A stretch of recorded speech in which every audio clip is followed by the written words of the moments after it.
What's up, warriors and shield maidens? It's another day and another music reaction. Today's request is incredibly special. So, first of all, this is the very first request on the November 1.0 list. And it's one by David, one of our Patreon VVIPs. Now, with David, he only puts in one request a month and he thinks so deeply about every request, and every single time it is a song that stays with me for an entire month at minimum. I mean, to this day, I still think about Dire Straits' Telegraph Road. It's one of my ultimate favorite songs now. Last month we did Tunnel of Love, right? So these songs that David suggests is, I don't know. I somehow, for some reason, connect so deeply with it. So I almost get excited every month when he gets ready to send me his new request. And this time around, the song is called Brothers in Arms by Dire Straits. So just the title in itself tells me, oh boy, here we go.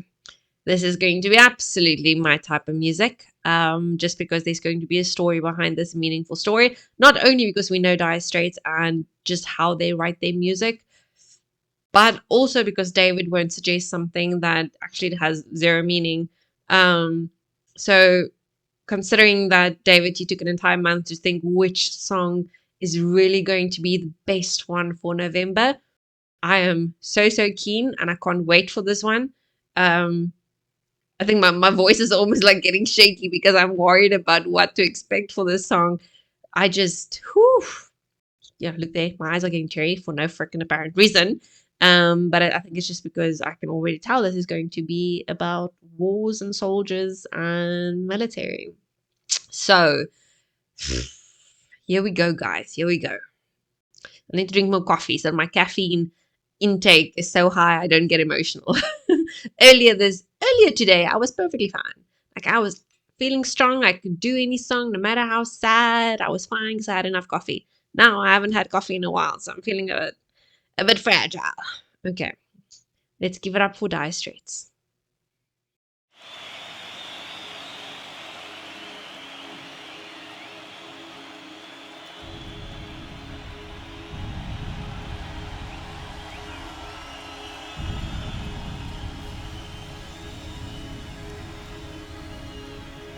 It sounds like thunder. Oh.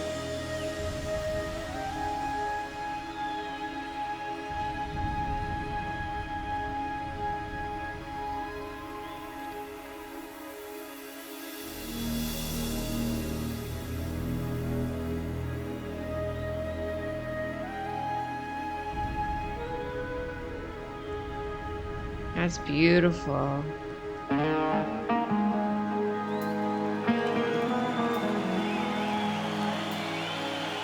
You go, Mark. Woohoo!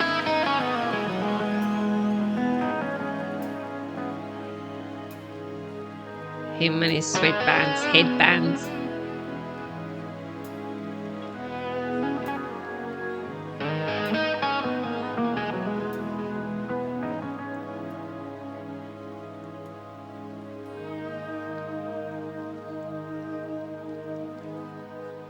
These misgoverned mountains, home now for me. Listen how the audience is singing along. Well, my home is the lowlands, and always will be. Someday you'll return to your valleys and your farms, and you'll no longer burn two bare brothers in arms.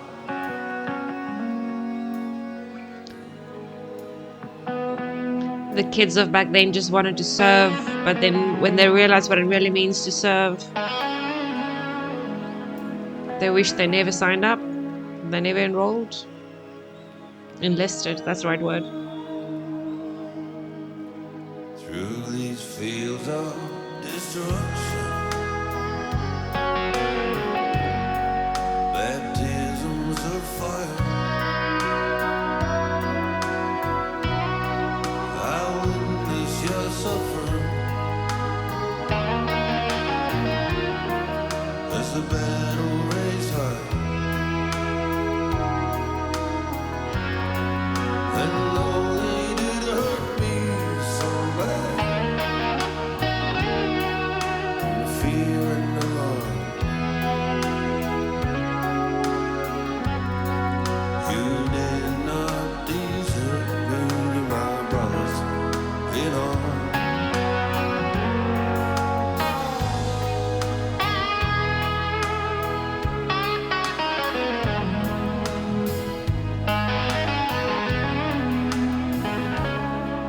Oh, this guy. Mark is exceptional. There's so many different worlds, so many different suns. We have just one world, but we live in different ones.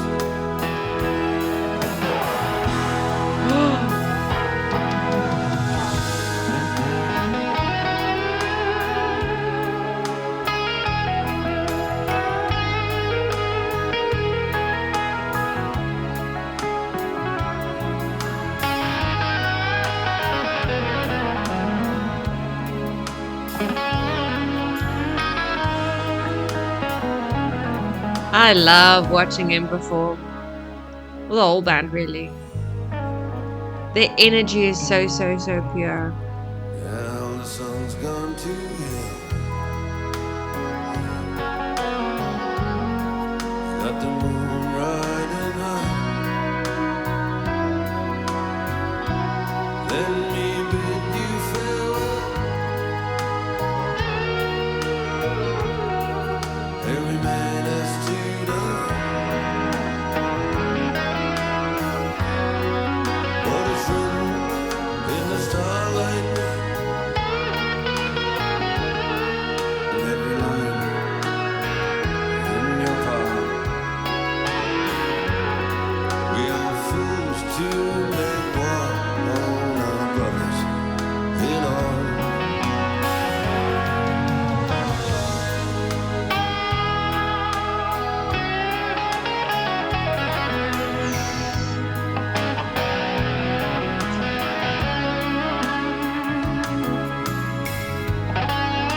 How much emotion and soul-soothing, I don't know, melodies they're adding just with his guitar. It's almost like a guitar singing.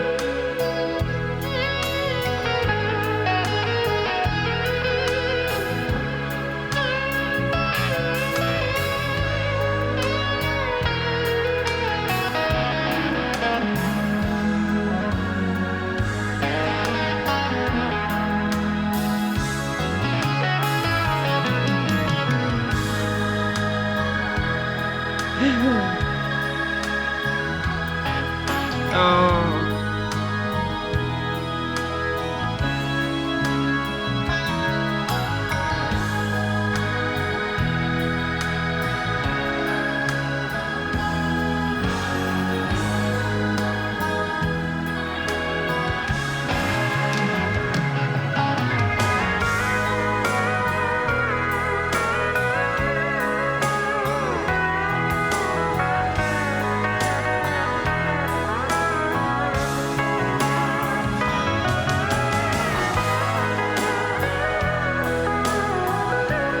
Yes, we need a lighter. I don't have any lighters here.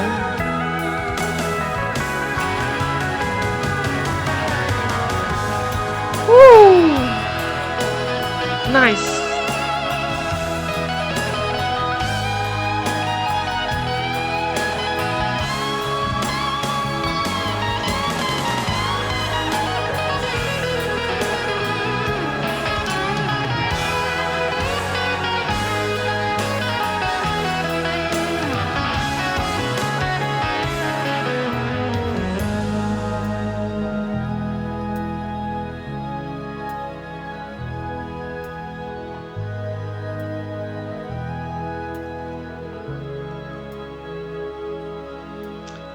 Wars are so senseless, isn't it? And so many people die.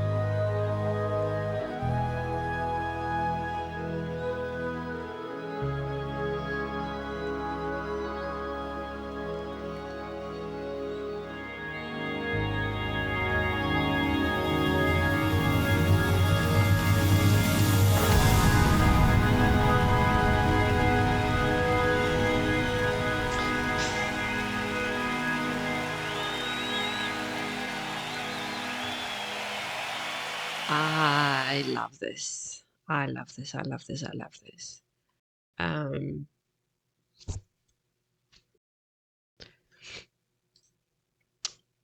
okay. So first of all, we need to find a spot for this beautiful piece.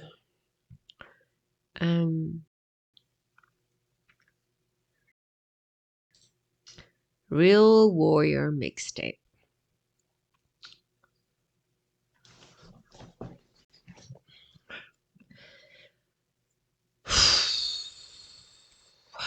Guys, when was this song released? I'm trying to think. I've been going through my head dates. So let's do this. Brother in Arms. Dire Straits. Release date.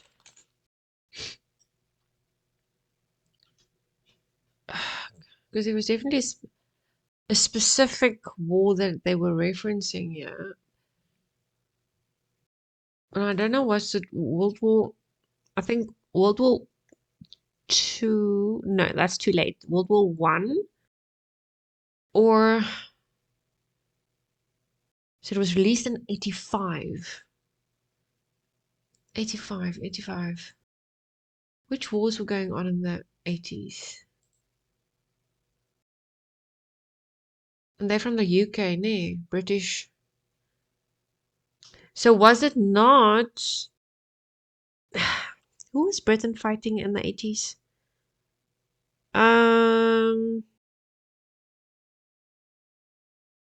There was a war going on with over a bunch of islands, isn't it? Argentina. Argentina. There we go. I'm twisting my tongue here for no freaking reason. When was that war? I swear that was in 82. 82, no? Let's see. When was... Oh my goodness gracious. Why is my eyes stitching this? Burning, actually. When was the British and Argentinian war over the islands? So from what I remember, over the islands, both countries had claim or wanted to claim all of these islands, right? There. So the war between Britain and Argentina over the Falkland Islands took place in 1982 from April to... Okay. And then I do think World War Two was too late. So even World War One, that's night. Oh no, that's very early, 1914 to 1918.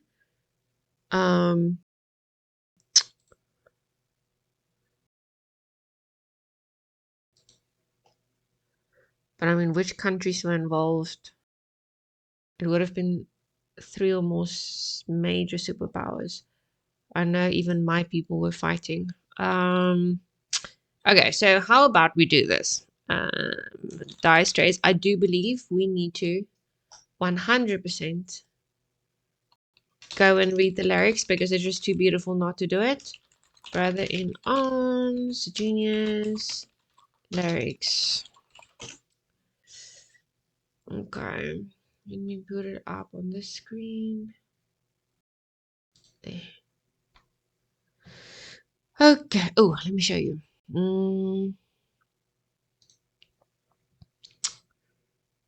Okay, Brother in Arms. These mist-covered mountains are a home now for me, but my home is the lowlands and always will be. Someday you'll return to your valleys and your farms, and you'll no longer burn to be brothers in arms. This is what I was saying earlier when they sang this as 16, 17-year-olds. I remember reading in books and biographies and whatever when well matured and experienced men write their biographies. They always say when they were 14, 15, 16, they were already burning to go and enlist.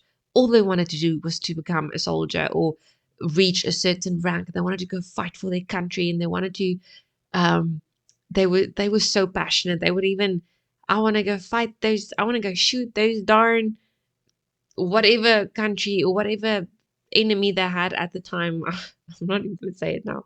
Um, but then go to the war, lose your brothers, lose, and brothers in terms of soldiers, your um, um crew that you run with, your everyone around you, your entire platoon becomes family. Oftentimes I've heard and read that the men you go to war with become closer than your own family, because you can't communicate with your family. Your family doesn't understand anything. They don't understand what happened out on the battlefield. But those who do understand are the brothers you fought next to, the brothers you've lost, the brothers that came home in pieces. So that's why it's always for me so precious, and it's probably one of the highest regards to refer to someone as your brother if you serve together. Through these fields of destruction, baptism of fire, I've witnessed your suffering as the battle raged higher. And though they did hurt me so bad, in the fear and alarm, you did not desert me, my brothers in arms. For that reason, there's so many different worlds, so many different suns, and we have just one world, but we live in different ones. Now the sun goes, now the sun's gone to hell, and the moon riding high. Let me bid you farewell. Every man has to die, but it's written in the starlight and every line in your palm. We're fools to make war on our brothers in arms. So he's even saying that he has no desire to kill the opposing side. Um, because at the end of the day, they too are just young boys burning with passion because they want to make a difference, because um, they want to save the country, they want to fight for their country, because that is how men were raised. That is, if your daddy served, you served. If your granddaddy served, the daddy served, you served. Um, there was no two ways about it. You would be considered not a man. You would consider yourself not a man if you cannot go and serve and do your serve your duty. So, and they're just boys. They were all boys who got shot to pieces in every single war. And generally, it's wars fought because of men in high political positions. Um, so I firmly believe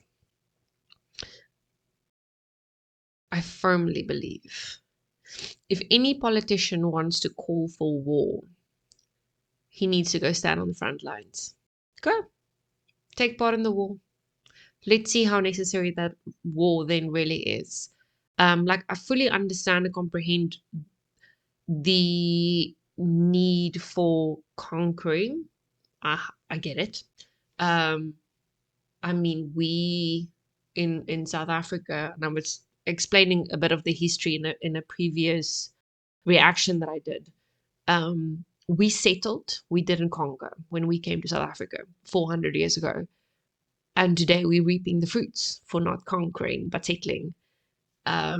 Whereas, for instance, the US conquered the Native American regions. They didn't settle. So they don't really have a problem with that today, you know? Um, so I get it. I mean, that's life. The Vikings conquered, the British conquered. The British came to conquer our country.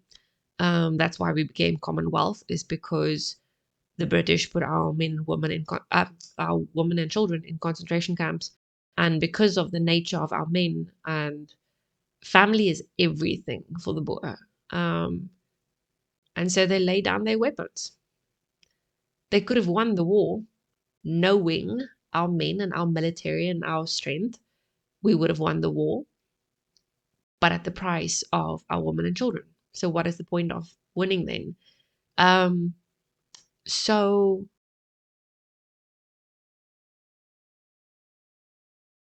I understand the difference and I understand the need, but it doesn't make it easier.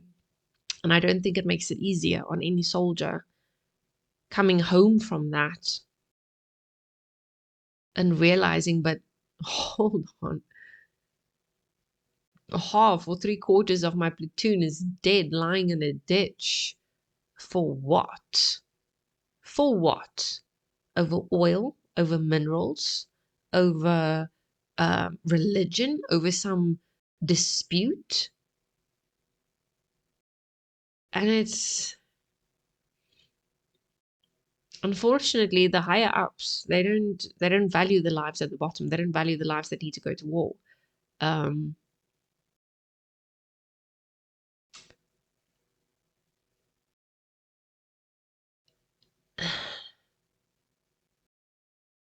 and as awful as war is, and I'll keep saying this, I will say this until the day I die, men should enlist. It is your duty as a man, and you can do with that whatever you want to. Your granddaddy served, your dad served, probably, depending on your generation. You should serve. Um, and your kids should serve, because this world is in a mess and this world is in chaos because men stopped serving. Um, it does something to a man. Not everything is good. If you obviously had to go to the border, if you had to go into active war zones, there's a lot that happens to you. And but even as a boy, you come back a man. Um, you come back a man who can protect, a man who has seen things and heard things and lived things and did things. But it's almost, and I definitely don't apply this to every single situation or scenario or use case, but in experience, personal experience, and again from reading a lot, reading biographies, something happens with a man when he goes to war and he comes back and he realizes what is important. He realizes what is not important. Um, so someone who would never go and serve will get hung up on the stupidest things, the smallest things. They will become whiners. They will whine over everything in a country. They will whine over fucking, I don't know, because now all of a sudden they want soy milk. They don't want to drink cow's milk because cow's milk makes them sick. If they went and did research, they would have seen the only reason why raw cow's milk was banned and made illegal, especially in my country. I don't know about you guys, but it's because African populations can physically not digest cow's milk. It makes them sick. It's got nothing to do with white Caucasians.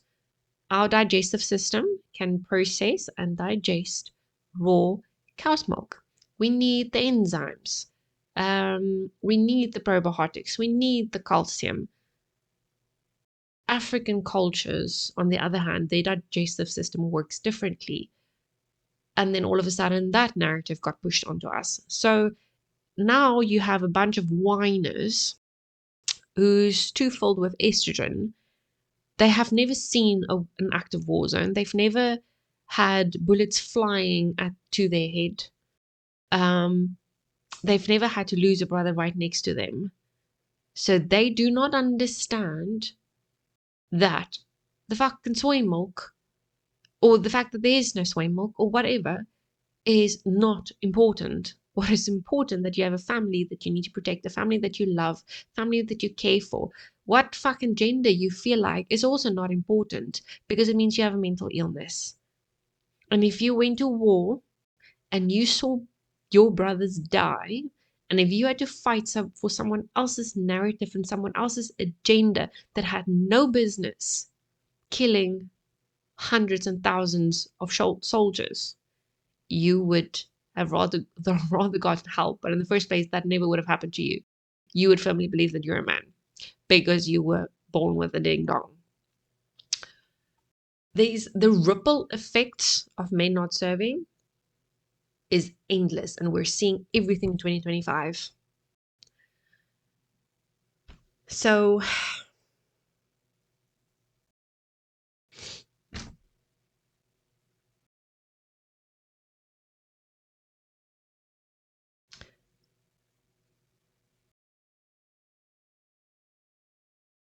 strong alpha males are needed in this world.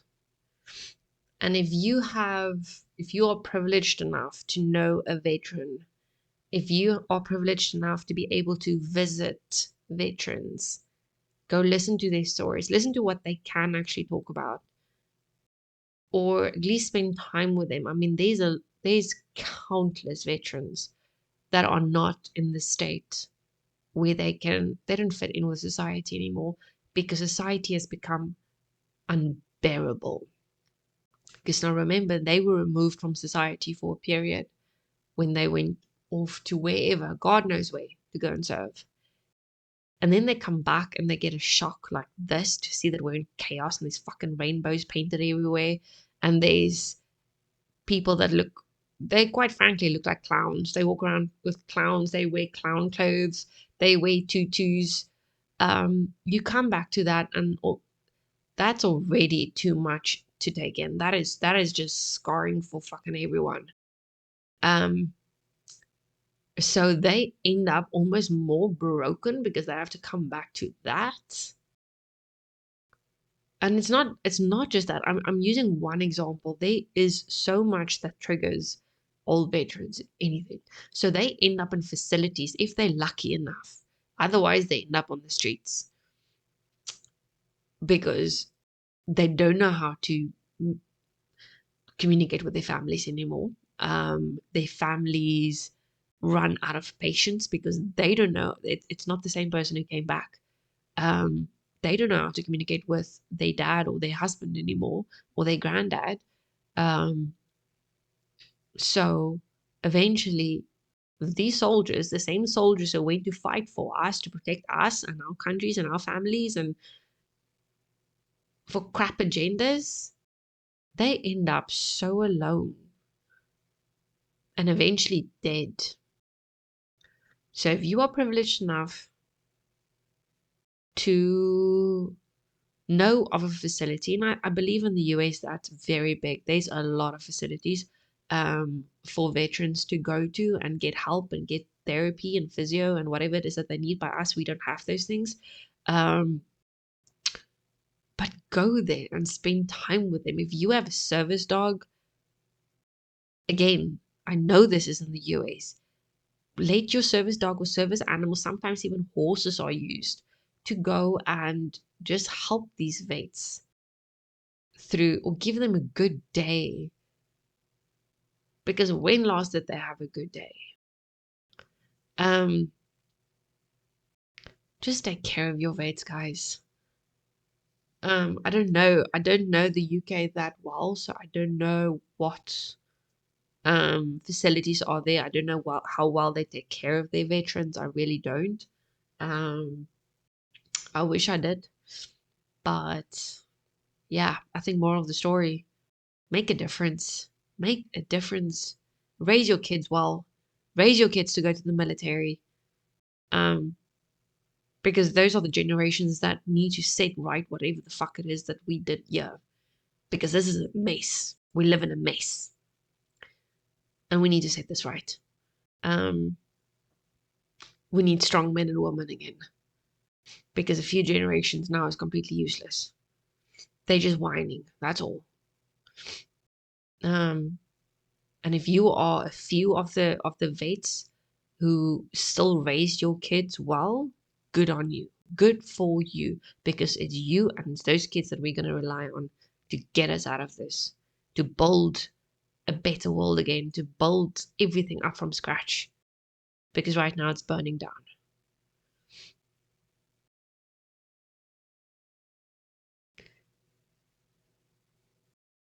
We are very well capable of rebuilding. It's in our DNA.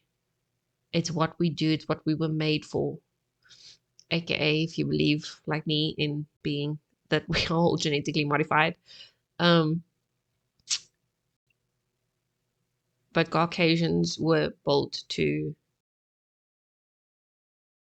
I hate to use the word Caucasian, um, because again, it's just a fucking another narrative. None of us look Asian, but they wanted to. Caucasian is nothing else but a type of Asian. Anyways, different story, different kind of worms. Let's not go down that. White people.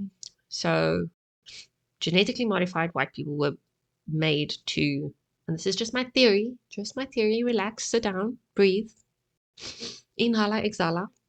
Um, we were modified to build and to innovate and to create and to thrive. Well, not thrive really. We were still meant to be controlled, but that's where the problem came in, because we are not controllable. We have wills of our own. Hence why other cultures actually became the laborers and the slaves, and because they don't process thoughts the same we do. It's amazing the biology behind all of that, and the theories. Let's go with the theories. The theories are amazing. It's so in depth. It's like, it's actually worth a read, guys. If you ever, like, instead of just scrolling endlessly on social media, grab an old book or go dive into some theories and just read, like, all the stuff that's out there.